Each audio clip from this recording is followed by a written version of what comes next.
আমি চলে এসেছি ফ্রি সবজি বাজার করতে। আর এই দেখো আমাদের সেই সবজির জমি, তো সেখানে রয়েছে এগুলো পালং শাক। এখানে কিন্তু প্রচুর পালং শাক ছিল, ওগুলো আমরা অলরেডি খেয়ে ফর্সা করে দিয়েছি ছাগলের মতো। সে যাই হোক, আরও কিছু আছে, সাথে আছে ফ্রি ভেন্ডি। এগুলো কিন্তু একদম ছোটো ছোটো, কারণ এর আগে সব বড়োগুলো তুলে নেওয়া হয়েছে, আর এগুলো ছোটোগুলো আছে। এই দেখো এগুলো ছোট ছোট সবজিগুলো আছে। আর তার সাথে রয়েছিল এই জায়গাটা পুরোটা মূলো, এখন মূলো শেষ, লাল, তারপরে আছে সাদা, টোটাল মূলো। এই যে লাল মূলো ছিল, সাদা মূলোগুলো এখানে ছিল, আমরা খেয়েই ফর্সা করে দিয়েছি ছাগল মতো পলপল করে। যাই হোক, এখনও কিছু আছে, ভেন্ডিগুলো আছে, ঢ্যাঁড়স যাই ভেন্ডি যাই বলো। তার সঙ্গে আছে যে আশেপাশে যে কাঁঠাল গাছ, এখানে একটা মালটা গাছ, মালটাটা এখনও হয়নি। আর আদৌ কিন্তু অ্যাকচুয়ালি এটা কাঁঠালের বাগানই করা হয়েছে, নতুন মডেলের কাঁঠাল বাগান, সেই বৃত্তান্তে পরে ভিডিও করব। এখানে ছিল আমাদের শশার জায়গাটা, গতকালকে পরিষ্কার করে দেওয়া হয়েছে, বান করা ছিল শশার। আর এই যে সিম সবে শুরু হয়েছে, সেরকমভাবে এখনও সিম ধরেনি। এই যে সুন্দর সিমের ফুল, এই যে টোটালটায় এখনও ধরেনি সিমটা, তবে ধরবে কিছুদিনের মধ্যে। এটা পুরোটা একটা সিমের বাগান, অ্যাকচুয়ালি সিম বাগান না, সিমের একটা বান করা আছে আর কি, মাচান। এখানে সিমটা হবে। সুন্দর সুন্দর ফুল, কিন্তু দারুণ লাগছে। যাক, হলে আরও ভালো লাগবে। এখন সেরকমভাবে ধরা পাতেনি। এর আগে ছিল কুমড়ো, কুমড়োটাতে সিম হয়ে গেছে মাঝে। আর তার সাথে এই পাশে রয়েছে লাউ, এই যে লাউয়ের কাঠা, সুন্দর সুন্দর লাউয়ের জালিগুলো হয়েছে। কবে যে বড় হবে জানি না। এখানে দেখো অনেকগুলো লাউয়ের জালি কিন্তু এক জায়গাতে আছে। একটাও লাউ এখনও নিচে নামেনি, একটাও লাউ নামেনি। এগুলো লাউয়ের জমি, লাউয়ের লতা খেতে হবে।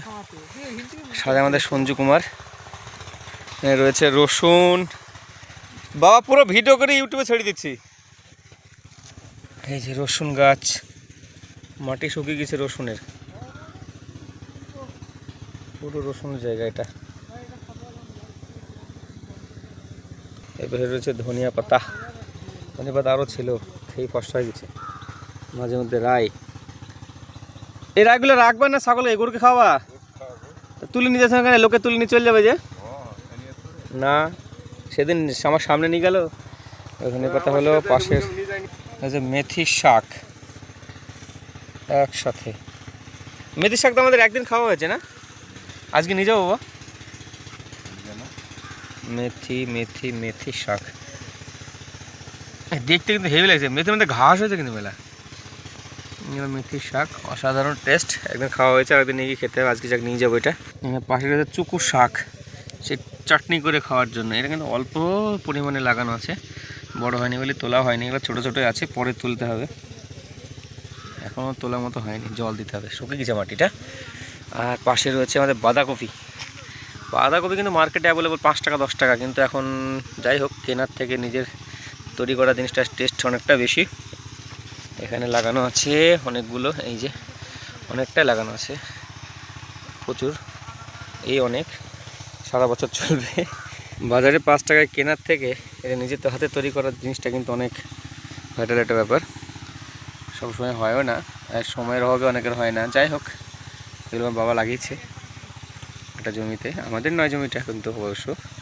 যাক, কাজটা কিন্তু বাবার হাতের, সব টোটালটাই অসাধারণ লাগছে। তো আরও একটা জিনিস দেখাই, আর একটা নতুন জিনিস, মিষ্টি আলু না বলে বাবা, মিষ্টি আলুর গাছ। জায়গায় জায়গায় শুয়োরে খেয়ে নিচ্ছে, মাটি তুলে তুলে। এই যে এগুলো সব খেয়ে নিচ্ছে, শুয়োর তাড়ানোর জন্য এই ব্যবস্থা। এই দেখো হেভি লাগছে কিন্তু দেখতে। এই জায়গাটা পুরোটা মিষ্টি আলুর গাছ, জন্য এটা করা যায় তো না, কিন্তু কাজে লেগেছে। দেখ, একদিনই খেয়েছে আর খাইনি। এটা পুরোটা মিষ্টি আলুর গাছ। আচ্ছা, আর কি আছে পাশে দেখি, বিদেশি কাঁঠাল গাছ। এটা সম্ভবত বাইরের কোনো রাজ্যের হবে, আমাদের এখানকার নয়, ইম্পোর্টের এসছে। অনেক দামি এক একটা গাছ, হ্যাঁ অনেকটাই, আমি বলতে পারছি না সঠিক, বাবা জানে, বাবা লাগিয়েছে। আর এই যে পুরোটা কিন্তু কাঁঠাল বাগান, কাঁঠাল বাগানের মধ্যে পুরো সবজিটা কিন্তু হচ্ছে। এই যে বাবা খুঁজছে, সারাদিন বাবা এখানে থাকে। আর আমাদের এই যে সঞ্জু কুমার এখানে ফোনে গল্প করছে অভির সাথে, টোটালটাই। এদিকে এদিকে এদিকে সাথে পেঁপে গাছ, পেঁপে গাছ নষ্ট হয়ে গেছে, পেঁপে আর নাই, আছে পেঁপে নাই। পেঁপে বাগান ছিল, পেঁপের মধ্যে একা নেই, একানের মধ্যে কাঁঠাল। সব একসাথে জোর। কিছু কিছু দেখানো হয়নি, এই যে ছোলার শাক, এটা কিন্তু ভুলে গেছিলাম। এই দেখো ছোলার শাক, দেখো ছোলার শাক ওইখানে হয়েছে দারুণ। এই ছোলার শাক নতুন, এখনো খাওয়ার মতো হয়নি। আর এখানে লাগাচ্ছে মূলো, পালং, আবার নতুন করে, কারণ এই সাইডটা তো শেষের দিকে, তো নতুন মূলো পালং শেষ হচ্ছে, তাই নতুন করে আবার এখানে লাগানো হয়েছে। এটা যখন হবে তখন আবার আরও সময় ধরে আমাদের খাওয়া হবে। এটা কিন্তু অ্যাকচুয়ালি যত সবজি আমাদের এই জায়গাটা আছে কোনো কিছু বিক্রির জন্য কিন্তু নয়, জমি মালিকের আর আমাদের খাওয়ার জন্য অ্যাভেলেবল। বাকি বিক্রির জন্য কিন্তু এটা কোনো অ্যাভেলেবল নেই কিছু। জমি মালিকের কথা, লাগাও খাও, বিক্রি হবে না, যার যেমন লাগবে সে তেমন নিয়ে খেতে পারো, বিক্রি অ্যাভেলেবল নেই। আর ছোট্ট একটা ফুলের গাছ বাবা লাগিয়ে দিয়েছে, ফুলটা হয়েছে ভালো, কিন্তু দারুণ ফুল, দেখ ভালো লাগছে। তেঁতুল গাছ, তেঁতুলও হয়েছে গাছে, এই যে প্রচুর তেঁতুল আছে গাছে। আচ্ছা, আজকে এ পর্যন্তই, আসছি পরবর্তী ভিডিওতে।